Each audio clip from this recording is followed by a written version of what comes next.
Hello. The word in focus for today is YACHT. While I've heard people saying it's not pronounced as Yacht, but it's Yacht, I want to make something very clear here. The two pronunciations are correct, and I will explain to you. While the word comes in British pronunciation and American pronunciations, in American pronunciation, truly there is nothing like or in American pronunciation. When American accent makes the O sound, it sounds similar to For example, instead of Americans saying praise God, you hear them say praise God. Instead of them saying cooking pot, which is the British pronunciation, you hear them saying cooking pot, meaning that a P-O-T sounds as pot to them. So instead of yacht to sound like yacht to them, it sounds like yacht to them.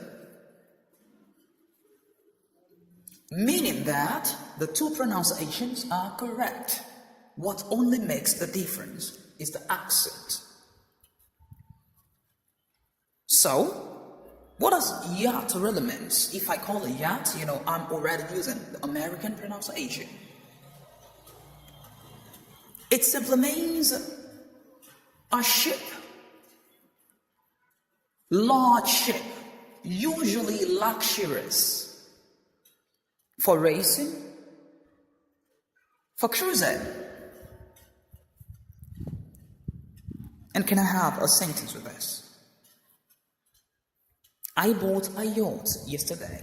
I used yacht here because I used the British pronunciation. Now, back to my fellow Nigerians. The pronunciation you should hold on to is not American pronunciation. It should be the British pronunciation. Why? Because our educational system adopts British curriculum, and they will test learners' ability, especially to all my schools in Nigeria, learning institutions. The terminal examination will test learners' ability of British pronunciation, not American. So they shouldn't keep in mind yacht. They should keep in mind yacht, even though the two are correct. So, can you repeat this after me again? Say yacht. Yacht. Let me ask you that simple question. Did I say yacht is wrong? No, it's not wrong. I'm saying yacht is American, while yacht is British accent or British pronunciation. Keep this in mind. Keep this in mind. Thank you once again. Bye-bye.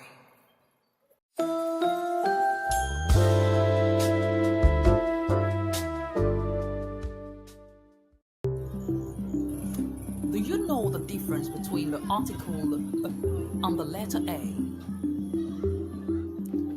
Don't confuse them. Again, don't. They are not the same. When you say the article it makes two different sounds depending on the situations it is occupying or the position it's occupying in words. Okay, for example, look at a dog, a university. Now, the same symbol can still make a sound, especially when you spell it. So I've just given you the secret right now. You say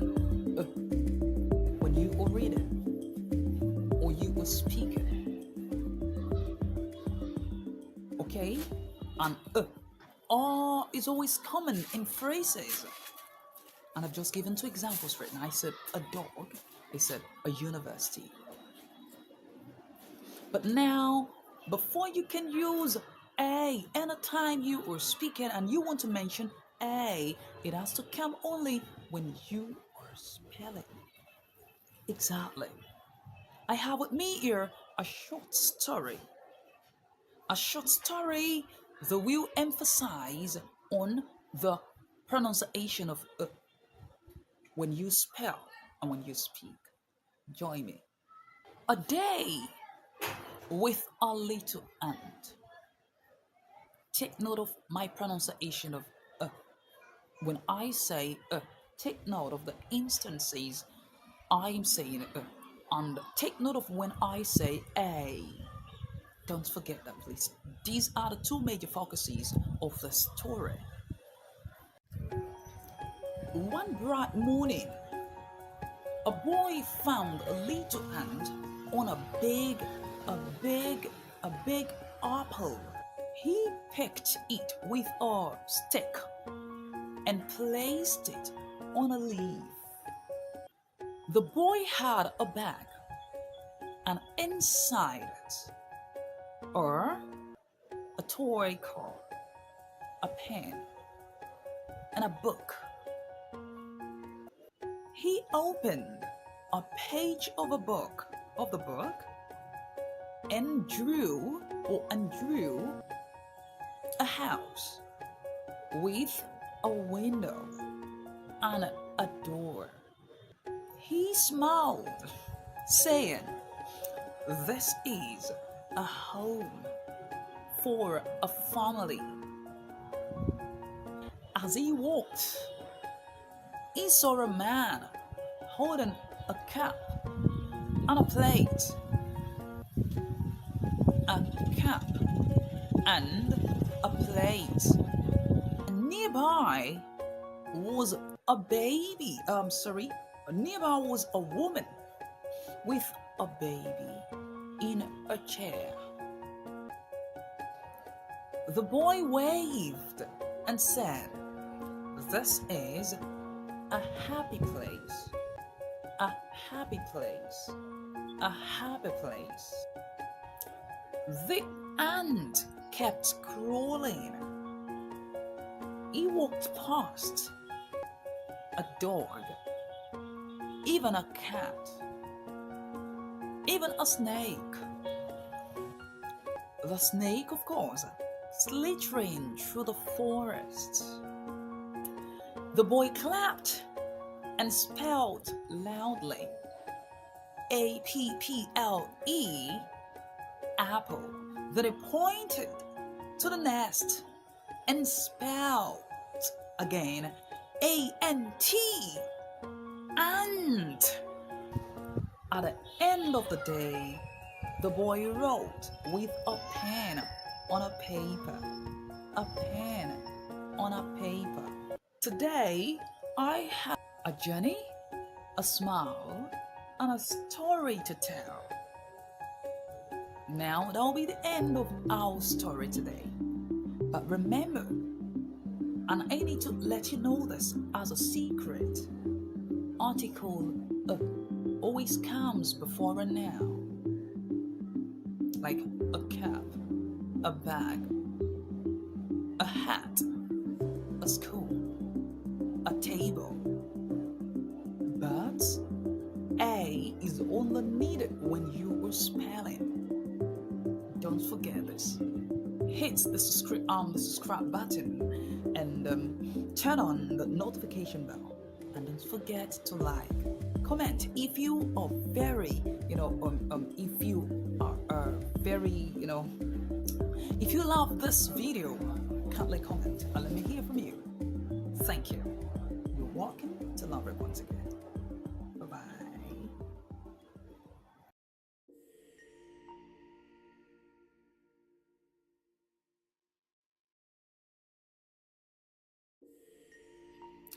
Hello.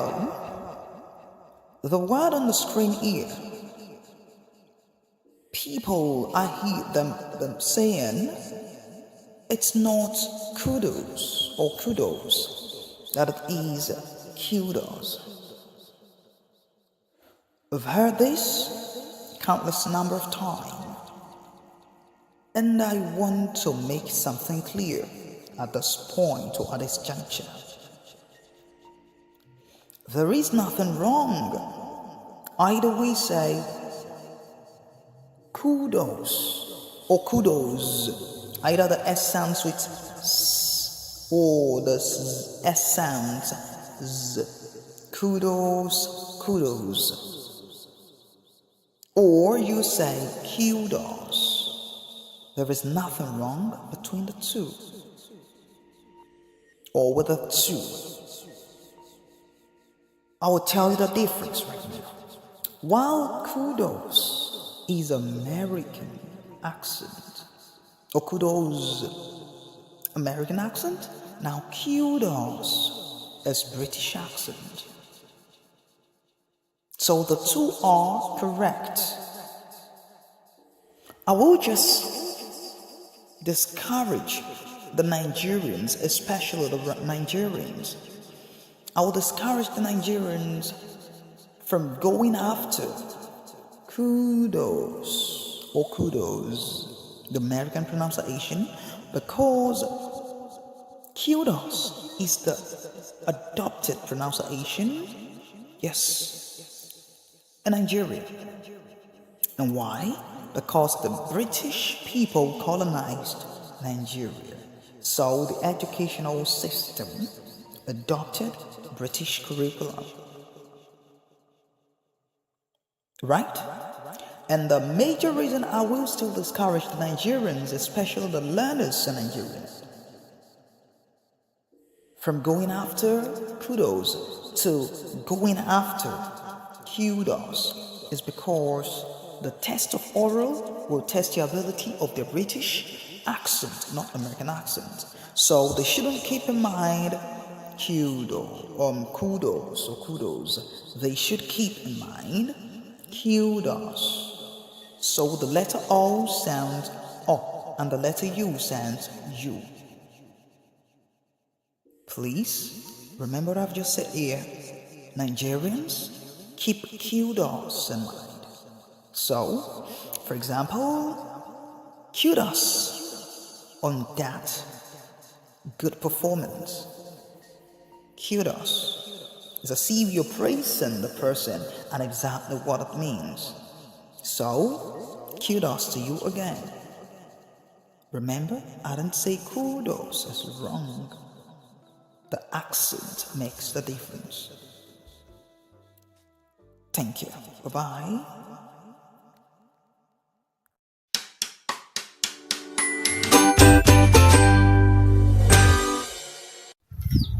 Hello! It's a wonderful time with you once again, and you're welcome to Laverick again. Are you ready to learn?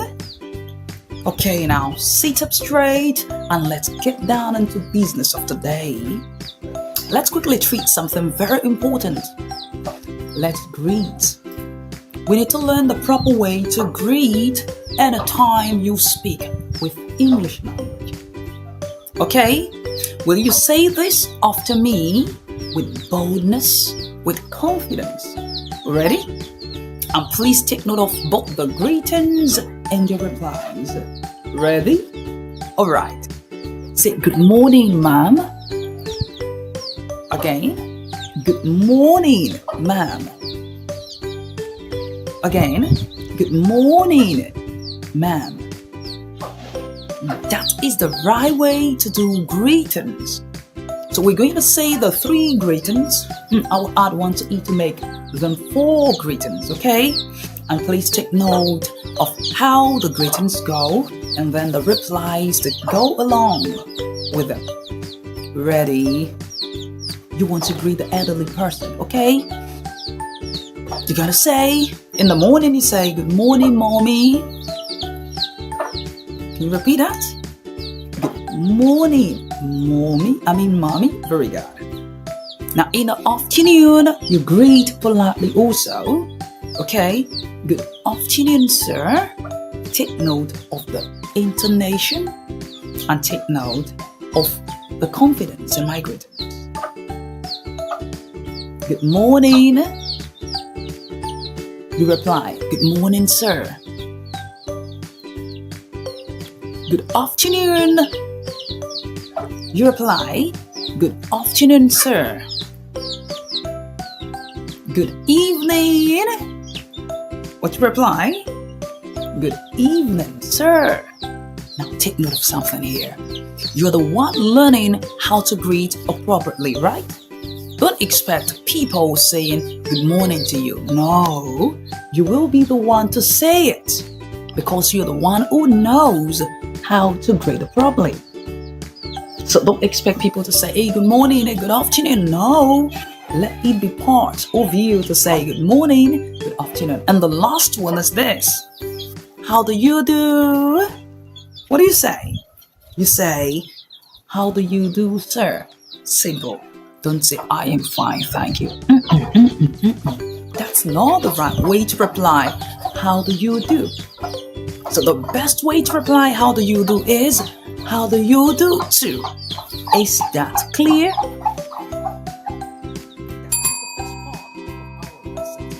And you're welcome again. Do you know that the rain, whenever it rains, rain comes with different sounds. Thunder comes in different sounds. Fire makes different sounds. Water makes different sounds. And this is what I will make known to you today, alright? So you're going to learn the different sounds that rain makes. You're going to learn the different sounds that thunder makes also. You will learn the different sounds that fire makes and the different sounds that water makes. I am sure that you're ready to learn these again, right? So let's jump right in. The rain can drizzle.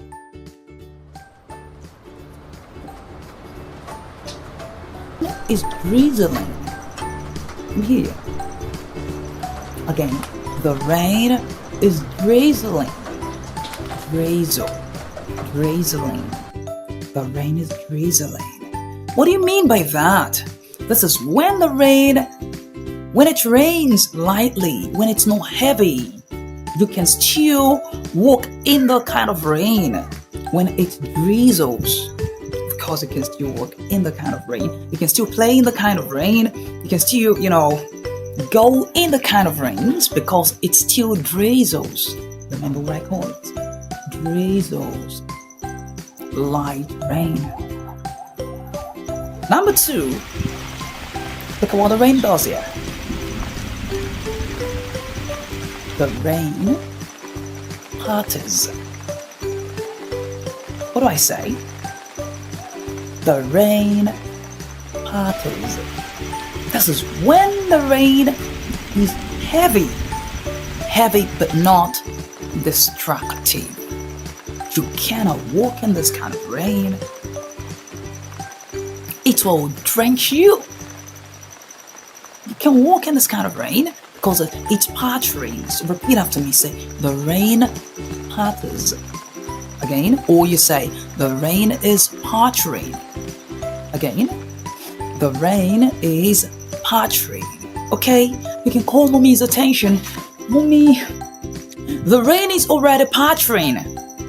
Again, the rain is already pattering. You can call daddy.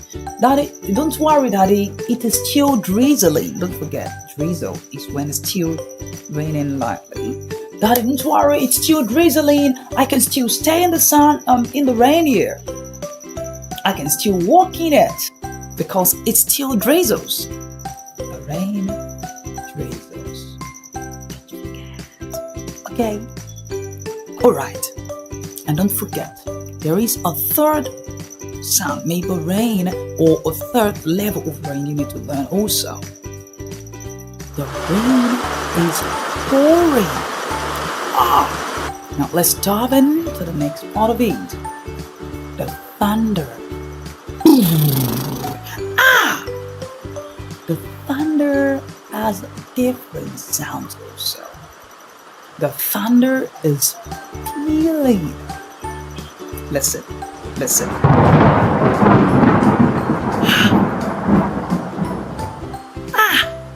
The thunder is pealing. It's pealing. So this is when it makes a loud noise, but not destructive, okay? Not destructive. It's very sharp. Yes, it's peeling.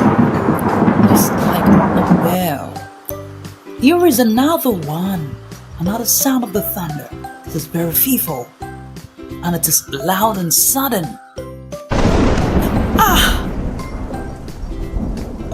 We call it the thunder is booming. The thunder is booming. That is loud and sudden. Boom!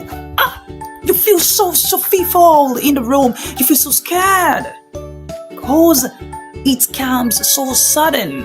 It's called booming. Mommy, please, the thunder is booming. The thunder is booming. It is booming. So, let me ask you a question here. Repeat after me first before I answer the question. So, the thunder is pealing. So, the thunder is booming. I'll still tell you the third one, okay? Is it good to go out in a booming thunder? No. If you have anywhere you have to go, if the thunder still peals, of course, people can still walk under the pealing thunder.